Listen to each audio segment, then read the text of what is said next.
একটা প্লেয়ারের নাম বল যার আগেনস্টে তুই খেলেছিস, মনে হয়েছে যে এই প্লেয়ারটা খুব ভালো, এই প্লেয়ারটা খুব স্ট্রং। একটা না, এরকম না, 2-3 জন প্লেয়ার বল আছে নাম বল। যারা আমার স্ট্রং মনে হয়। একটা হচ্ছে সৌম্যা গোকুলাত বলে, এখন ইস্ট বেঙ্গল টিমে আছে। আমার তার খেলা খুব ভালো লাগতো। এই মুহূর্তে আমাদের সেতু এফসিতে আছে। নির্মলা বলে, ও আমার পজিশনে খেলে। আচ্ছা। তার খেলাও আমার খুব ভালো লাগে। হুম। আর যদি তুমি আমাদের কলকাতার মধ্যে বলো, তো আমার সঙ্গীতাদির খেলা খুব ভালো লাগে। সঙ্গীতা বাজপুর, হয়তো তুমি নাম শুনে হুম। থাকবে।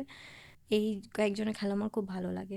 আর এই তোর ধর 5-6 বছর প্রফেশনাল ক্যারিয়ারের মধ্যে সব থেকে ডিফিকাল্ট অপোনেন্ট কে ছিল? আমি যখন আইডাব্লিউএল খেলেছি, হুম। তখন আমার সব থেকে ডিফিকাল্ট অপোনেন্ট গোকুলামকে লেগেছিল। আচ্ছা। আমি যখন খেলেছি হুম। গোকুলামকে লেগেছিল। গোকুলাম একটা পুরো অর্গানাইজ একটা টিম। খুব সিনিয়র প্লেয়াররা রয়েছে, মানে যারা হুম। এখন ইস্টবেঙ্গল খেলছে তারাই তখন গোকুলামে ছিল। হুম। মেয়েদের ডার্বি হিসাবে শ্রীভূমি আর ইস্টবেঙ্গলের ম্যাচটা নেয়। ওই শ্রীভূমির ম্যাচ খেলতেই আমার একটু টেনশন হয়েছিল।